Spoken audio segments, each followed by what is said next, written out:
बच्ची के शोहर का इंतकाल हो जाए, हम उस बच्ची का निकाह नहीं करते।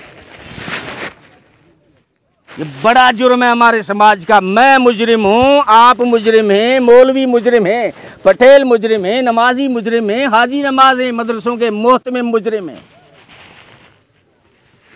अगर हमें बख्शिश मिल जाए ना क़यामत के दिन, यक तरफा उसका एहसान होगा, वरना हमारे पास वो मुंह नहीं है जो उठा के जन्नत में चले जाए। कुछ जुर्म ऐसे जो आम हो गए, आम उसको कोई गुनाह ही नहीं समझता। कोशिश करें, मतलब कोशिश करने से हर चीज़ ख़त्म होती है। खासकर बड़े समाज के पटेल लोग, जिम्मेदार किस्म के मौलवी लोग, ये अगर कोशिश करें तो ये चीज़ें ख़त्म क्यों नहीं होंगी। इद्दत पूरी हुई, 4 महीने 10 दिन गुजर गए, फ़ौरन बच्ची का निकाह करो, कोई भी हो।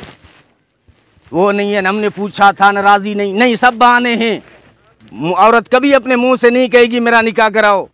तो मर्द होके इतना भी नहीं समझते हो।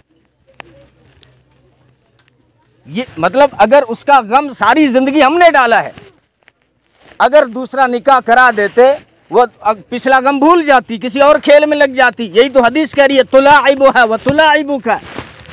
ये जाबिर जवान से करता, वो तुझसे खेलती, वो तू उससे खेलता, दूसरे सारे गम भूल जाता बंदा।